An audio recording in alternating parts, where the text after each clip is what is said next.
Hello, this is Pastor Sandra Falkenstine coming to you again with a broadcast of Woman to Woman. It's always good to come into your home and to share the good news of the Lord Jesus Christ with you and just to encourage you and bless you there in your own home. You know, I really believe this particular month as we talk about being set free, that we're really dealing with some issues that are really hitting home with you and touching areas of people's lives where they are struggling or having some difficult times. And I'm excited about what these particular women that are coming to us this month are sharing with us and with you to give you hope and to know that there is an answer to your dilemma. There is an answer to your situation. And this particular time we have a guest speaker. And I know every week I say about how special our speakers are and how special our guests are. And that's partly because so many of them are a result of the ministry that my husband and I have at Christian Life Church. And our heart cry has always been to enable people to become what they are destined to become in Christ and to fulfill their purpose, to fulfill their destiny. But sometimes when people come to us, they really have a lot of things that they're having to overcome. And so our first mission in people's lives is generally just to help them become conquerors and overcomers in their own personal situations. And this is true for our guest speaker tonight. We have Lori Falkenstine.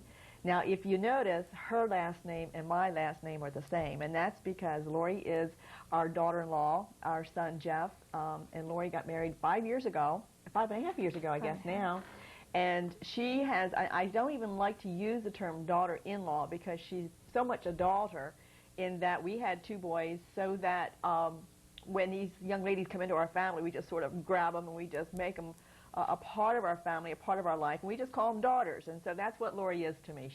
She's like a daughter, and I thank God for her. I consider her a gift to my son. I consider her a gift to our family, and she's bringing us a gift. If you notice, if you can get a look at Lori's belly there, she is pregnant, due August 21st. Yeah. And so when that momentous occasion comes, I suspect I will be sharing that with you on TV because it will be our first grandchild. And we have anticipated this one with much anticipation. But Lori has a story to tell. I trust that she's going to be able to share everything that's on her heart because she has been set free from eating disorder, the bulimic anorexia complex syndrome, whatever we want to call it. And I'm just going to ask Lori to begin a little bit, if you want to share a little bit about your background. You know, you grew up in Spring Grove. I grew up in Spring Grove with both my mom and dad and one sister, and it was basically us 4. My dad was a very hard worker, had his own business. My mom stayed at home with us kids, and that's basically had a pretty stable upbringing. A pretty stable where upbringing. Your parents were together. They were together. They were always there for us. You know, gave you everything that they could possibly give you in terms of material things and a nice home. Yes. My father worked very hard. Sometimes very long days. At the start of his business, we were young, and some days he would work. It was nothing for him to work 12, 14, 16 hours to provide for us. He was a very hard worker. And he always did provide. And you went to Spring Grove schools? Yes, graduated from Spring Grove School. Was involved in sports most of my years. I started out in sports when I was 10 and competed in gymnastics. For 5 years, I was in track and field, cross country, cheerleading, you name it. I was basically at school for the sports more than the academics. So you were very active. Very active. Yes. And you enjoyed those type things? I enjoyed them to an extent. I always felt very pushed to do those things, especially gymnastics. I probably enjoyed it for the first year or 2, but then it came to the point that I started having a lot of injuries, and I was more scared and intimidated by it than anything. And gymnastics is such a sport that requires so much time to excel in it. We were putting 16 hours a week into practice on my time off of school in the summer when I was just a kid, and it was to the point that I didn't enjoy it, and I wanted to quit for a long time and wasn't allowed to. And so finally, when I was allowed to, I just started getting really heavily into other sports and trying to excel at other things to achieve praise and attention and things like that. So sports was really the medium or the vehicle that was used for you to get your fulfillment. Yes. Your self-fulfillment, because Yes. you know you could do well. Yes, I was always very, very athletic, whereas my sister was very academic, and I tended not to excel in the academics, and I tended to excel in the sports, so I tended to do those things, so I would receive praise and attention from especially my father. He was very athletic in high school, too, and I think he had a lot of dreams in sports to exceed high levels, and I kind of think that wanting to perform high levels, achieve high levels of sports and things like that were to get his individualized attention. And you knew that he would take time Yes. to spend with you if indeed you were in training or whatever. Yes. I know when you were like in cross country, and even when you were out of high school, because I remember when you were dating Jeffrey, you still had that regiment of running. How many miles did you at one time run per day? I ran no less than 5 to 10 miles a day, and that was usually with an hour aerobics class and an hour session of weightlifting too, a day. And at that point in time, you weren't in competition necessarily. No. Why did you keep that up even after there was no competition? I tended to be a perfectionist and to strive for perfection, and I wanted the perfect body, the perfect everything. What is the perfect body? At that point in time of your thinking, what was the perfect body? Well, it was something I was never able to achieve. And remember, we want to make that point, don't we? Yes. With you ladies that are watching, this perfect body that so many people are propagating as possible, in the mind of the individual, it's almost an impossibility. You never have it. Never. No matter how good looking Exactly. you might be. You were caught in that trap. Yes. And even, I can remember, even at 90 pounds, I was still fat. At my lowest weight where my hip bones were just protruding and I could get my hands around the biggest part of my legs, I was still considered myself to be fat, and I was never thin enough. You can never achieve the goal that you have. Even how many times you look in the mirror, it doesn't matter. You never see yourself as what you really are. That's a real sincere form of deception, is it not? Yes. Were you aware of the fact that you were caught in a deception at that time?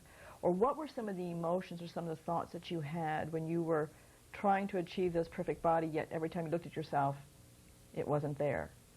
Do you understand what I mean, or can you help us to explain that for us?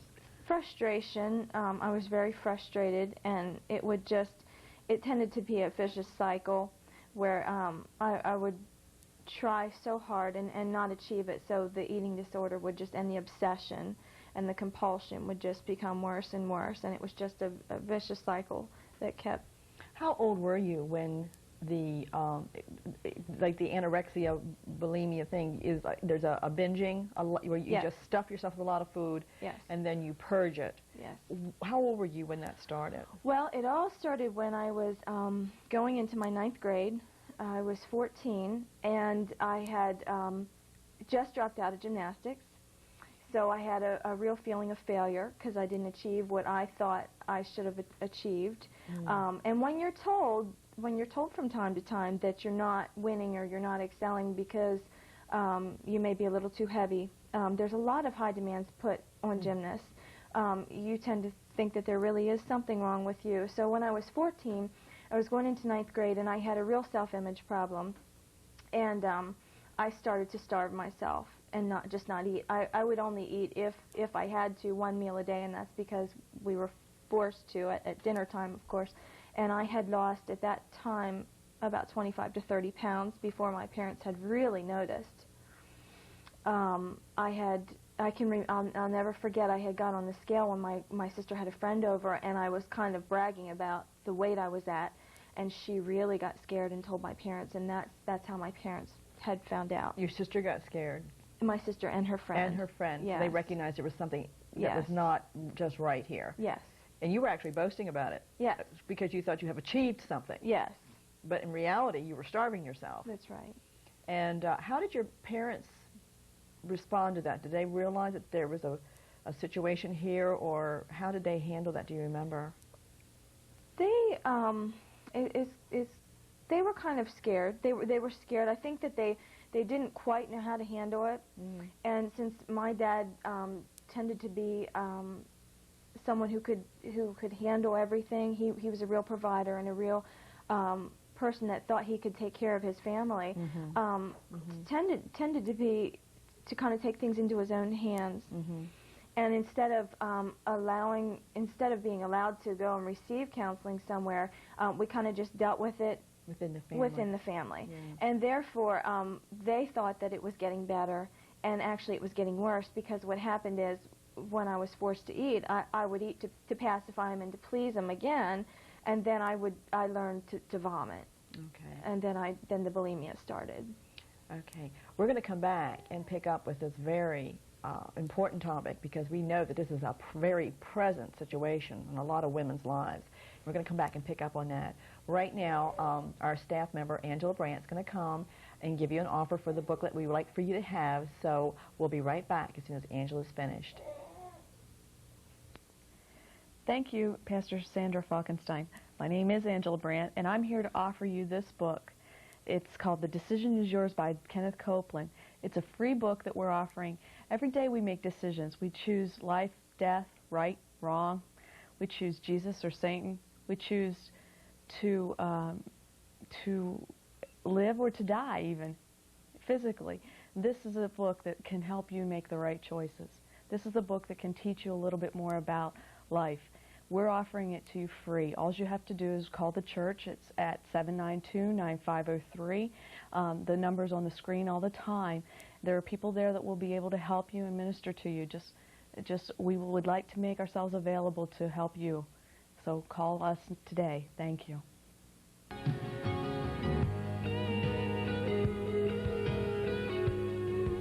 Hello, this is Pastor Sandra Falkenstine again. I want to give Angela thanks for doing those little mini commercials. They're a real blessing to have her do them. So be sure to call in and give your name and address so that we can send you one of those books. It's our pleasure to be able to do that.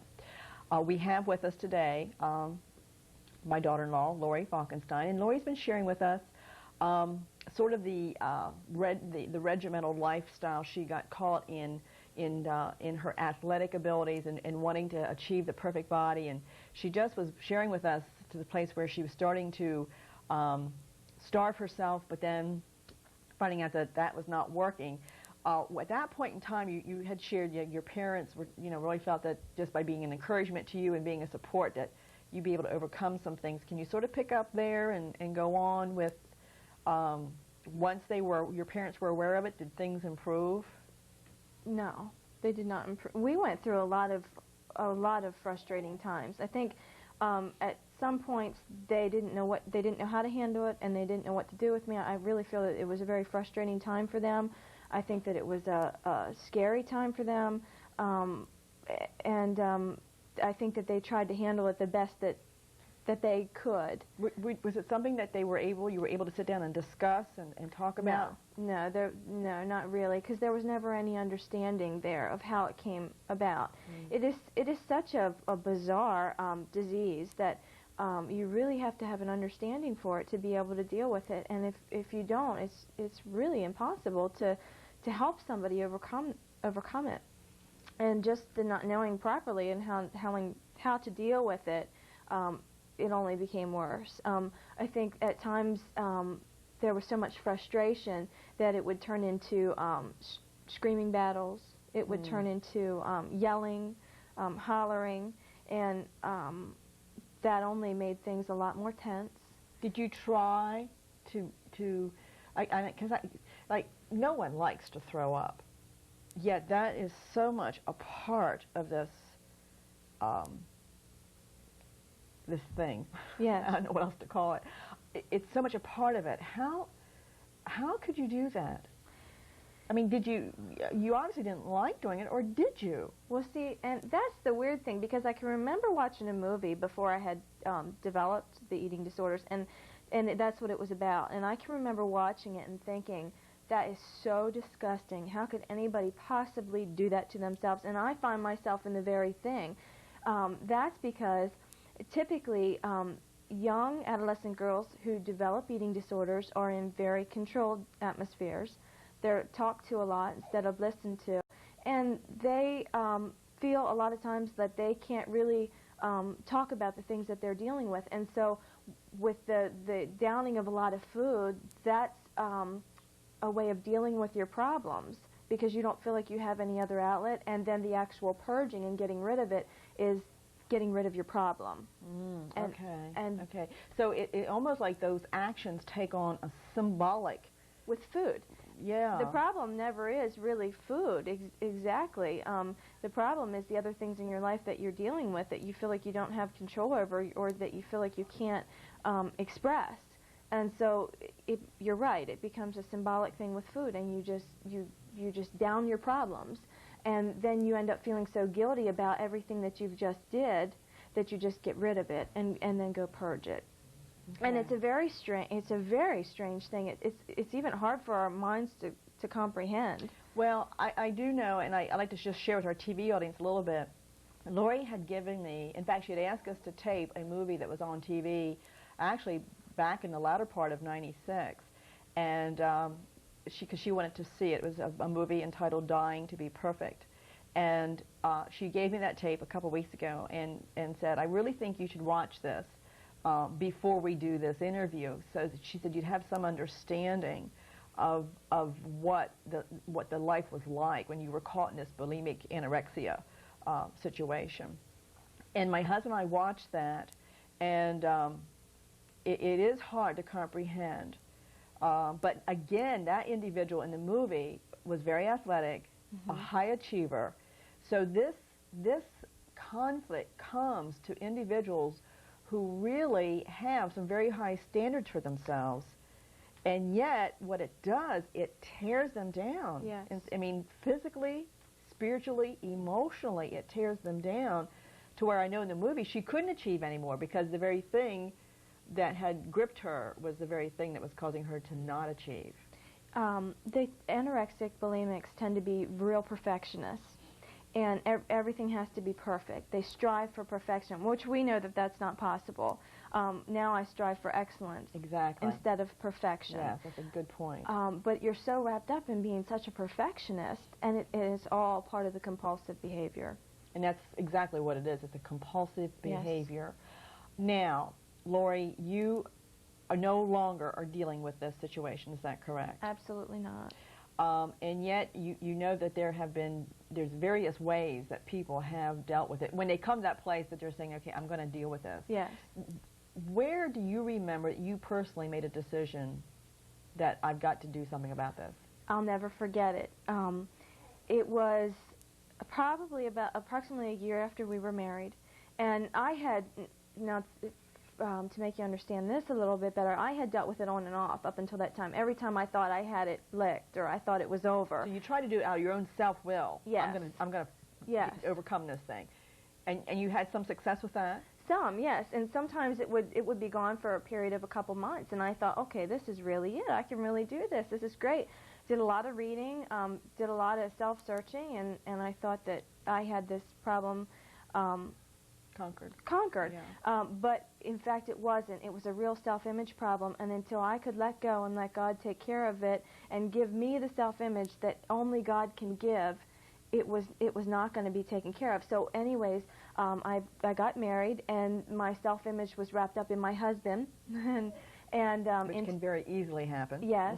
And after a year, things were starting to surface again because it was never completely dealt with. And I can remember sitting through a sermon, and the topic was on bringing the darkness into the light. And once we bring those things that are in the darkness and hidden into the light, we can be delivered from them. And God can take care of them, and God can heal them. But He can't do that when we keep everything in the darkness. But when light shone upon it, you know, it's gone.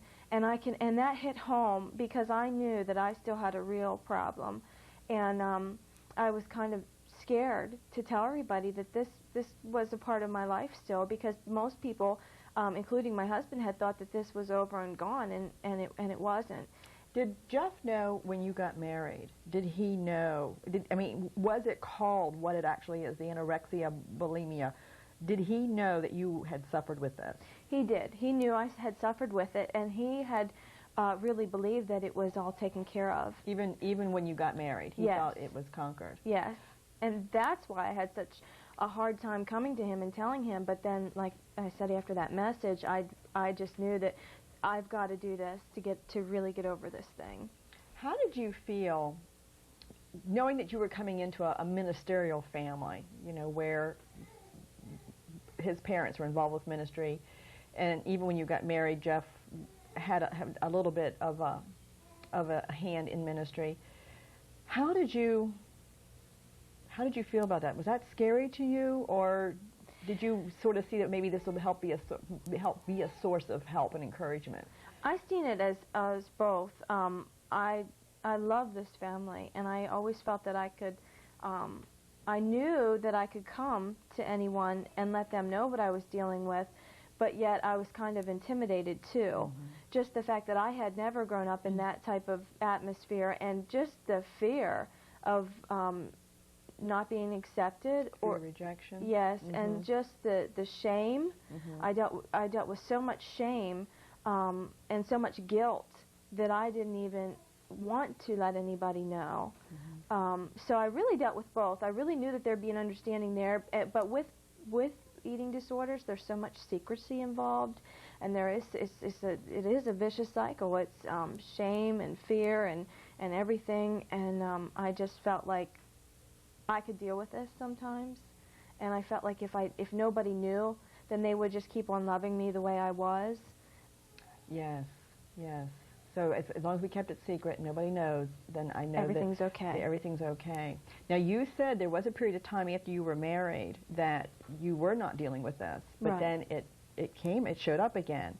Was there a particular circumstance, or was there a pressure type thing that began to happen that sort of brought it to the surface? I can't remember anything specific, but at the time I know that I was in a very stressful job. I didn't feel adequate in what I was doing at all. And it was a new job, and I felt it was a very high-stress job. And one of the ways of dealing with stress is to just go back into the eating disorder again. It's just a way of coping, just like alcohol is. Alcoholism, drugs, or anything else, it is an addiction. It's in a way with coping with problems. And so I know that it did get worse, and it did stem again and come to the surface again when I was in that stressful situation. Did it come back more vicious than previous years, or was it just pretty much the same? Every time was different. Sometimes it did, sometimes it didn't. Were you able to share that when it did resurface? Were you able to let your husband know that, honey, this thing's here again? Not all the time, because I really felt that I was more of a, and it was nothing that he imposed on me. He's wonderful. He's been very, very supportive. I honestly think that if God would not have placed him in my life, I do not know if I would be here. It was that severe. So I don't really feel like that. But a lot of times I did keep it hidden. Just Well, because again, you probably had a hard time believing, because you thought you had conquered it. that, and I really wanted him to think that everything was okay. I really wanted him to have the wife that he deserved to have. He did not deserve to have to deal with something like this, in my eyes. And sometimes we think, husbands, don't, because they have to go to work every day. They have to put X number. They have to do what's required of them in the job. When they come home, they shouldn't have to deal with things. And so I can see where it would have been very easy for you to convince yourself that Jeff doesn't need this. I'll just stay quiet. And because I was able to conquer it once before, and at this time you had a relatively good relationship with the Lord, did you not, when it resurfaced? So you thought, well, with God, I know that I'll be able to handle this, and I really necessarily won't need anybody else. But we find out that we do need other people, and especially, and I doubt very much if most of our TV audience really understands spiritual authority or even know what spiritual authority is. But oftentimes when we try to hide those things from the people that God has given us in our life to protect us and watch out for us, and we try to hide things, we are not helping ourselves. That's right. And actually, as you had mentioned, when we try to keep them in the dark, try to keep them hidden, it becomes like a breeding place for the enemy to come in and even get more of a grip on our lives in that particular area. So ultimately, though, you did tell Jeffrey the resurfacing of that, and how did he handle that? He was so understanding. Every time that I went to him, every single time that I went to him and had mentioned it to him, he would pray. He would take authority over it, and we would just pray together. And I can remember on and off throughout the years, it would happen. And I can remember one time in our new home, I was downstairs in the basement, and he had come home from work, and I was so frustrated, and I just sat on the floor, and I just cried. I could not imagine that. I was at the point that even though I knew God was real, I could not imagine that God was big enough to heal this, because I had dealt with it for so long, and it was so severe, and it was so much a part of my life that I really didn't think I was ever going to be delivered from it. And I just cried. I just cried out, and I said to him, is this ever going to go away? Am I ever going to get better? And if God can do it for me, God can do it for anybody. Well, you know what? I think we're going to end this session on that note, but we're going to pick up with this particular broadcast on the being set free from eating disorders. We're going to continue this next week. So we're going to pause and say good night and stay tuned next week and see how God has set her free.